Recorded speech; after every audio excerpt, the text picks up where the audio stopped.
দেখেন, মাকে ভালোবাসলে বউ চলে যায়, এটা আসলে আমি আগে বিশ্বাস করতাম না।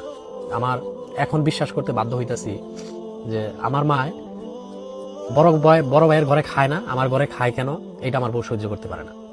এই কারণে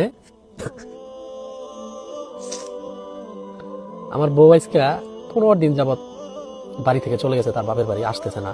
সে তার কথা একটাই যে তুমি তোমার মাকে যদি আমাদের সাথে নিয়ে খাও তাহলে আমি তোমার সাথে থাকতে পারবো না। যেই মায়ের জন্য আমি এত ঘর বাড়ি, যে মায়ের জন্য এত কষ্ট করলাম, এই যে সুন্দর ঘর বাড়ি বানাইলাম, আজকে সেই মায়ের ছাড়া আমি কিভাবে আলাদা খাবো? এটা তো আমার পক্ষে কোনোভাবেই সম্ভব না। আর এত শখের বউ আমি হেলিকপ্টার দা বিয়া করে নিয়ে এলাম আমার বাড়িতে। আসলে কথা হয়েছে কি, কথা হইলো যে মা বাবার কথার অবাধ্য কোনো সময় হওয়ার লাগে না। আমার মা আমার দেখে বিয়া করাবার নিয়ে চাইছিল, আমি বলছিলাম যে দেখো আম্মা,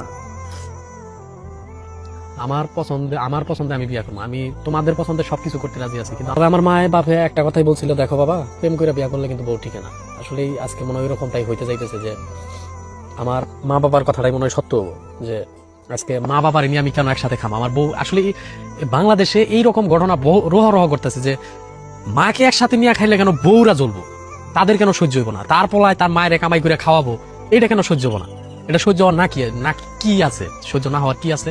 যা তার ছেলে তার মায়ের কামাই করে খাওয়াবো, তার বাপের কামাই করে খাওয়াবো, কেন খাবে না? তার ভাত, আমার বউয়ের ভাত সে পাইলে হয়েছে, কাপড় চোপড় পাইলে হয়েছে, তার সমস্যাটা কোনো? আমার ইনকাম করার অর্থ যদি আমার মায় বাপে না খাইতে পারে, তাহলে আমার এই ইনকামের কোনো অর্থ আছে? তাইলে কোনো মানেই নাই। এখন বিষয়টা হলো যে আমার বউ থাকুক বা না থাকুক তাতে আমার কোনো যায় আসে না, কিন্তু আমার মা বাবা আমার সাথে সবসময় থাকবো। এই যে আমার বাচ্চাটা আজকে একা একাই খেলাধুলা করতেছে, তার